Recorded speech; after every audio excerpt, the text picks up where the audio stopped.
Hello, welcome once again to BigBookCTK.com. My name is Tussie, and I'm reading from Oswald the Envil by William Shakespeare. Scene: Rousillon, Paris, Florence, Marseille. Act 1, Scene 1, Rousillon, the Count's Palace. Enter Bertram, the Countess of Rousillon, Helena, and Lafayette, all in black. Countess, in delivering my son from me, I bury a second husband. Bertram, and I in going, madam, weep o'er my father's death anew. But I must attend his majesty's command, to whom I am now in ward, evermore in subjection. Lafayette, you shall find of the king a husband, madam, you, sir, a father. He that so generally is at all times good, must of necessity hold his virtue to you, whose worthiness would stir it up where it wanted, rather than lack it where there is such abundance. Countess, what hope is there of his majesty's amendment? Lafayette, he hath abandoned his physicians, madam, under whose practices he hath persecuted time with hope, and finds no other advantage in the process, but only the losing of hope by time.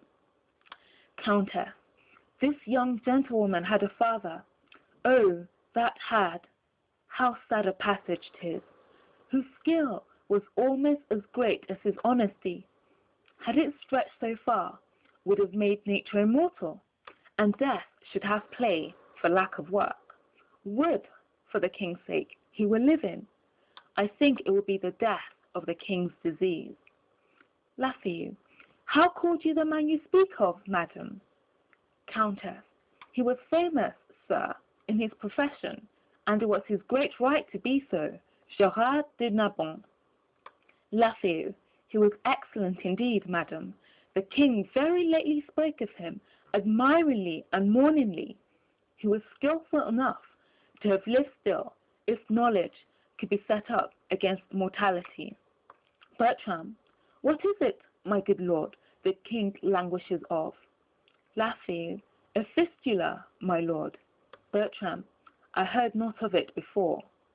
Lafayette, I would it were not notorious. Was this gentlewoman the daughter of Gerard de Narbon?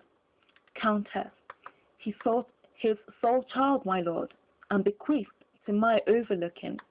I have those hopes of her good, that her education promises, her dispositions she inherits, which makes fair gifts fairer. For where an unclean mind carries virtuous qualities, there commendations go with pity. They are virtues, and traitors too. In her they are the better for their simpleness. She derives her honesty, and achieves her goodness. Lafayette, your commendations, madam, get from her tears. Countess, 'tis the best brine a maiden can season her praising. The remembrance of her father never approaches her heart, but the tyranny of her sorrows takes all livelihood from her cheek. No more of this, Helena, go to, no more, lest it be rather thought you affect the sorrow than to have. Helena, I do affect the sorrow indeed, but I have it too. Lafayette, moderate lamentation is the right of the dead, excessive grief the enemy to the living. Countess, if the living be enemy to the grief, the excess makes it soon mortal. Bertram, madam, I desire your holy wishes. Lafayette, how understand we that? Countess, be thou blessed, Bertram, and succeed thy father in manners as in shape. Thy blood and virtue contend for empire in thee, and thy goodness share with thy birthright. Love all, trust a few. Do wrong to none. Be able for thine enemy rather in power than use, and keep thy friend under thy own life's key. Be checked for silence, but never taxed for speech.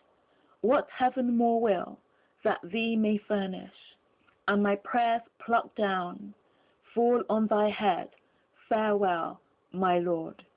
'Tis an unseasoned courtier. Good, my lord. Advise him.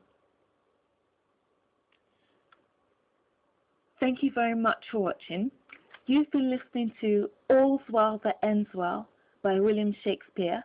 My name is Tusing, and this is BigBookCTK.com.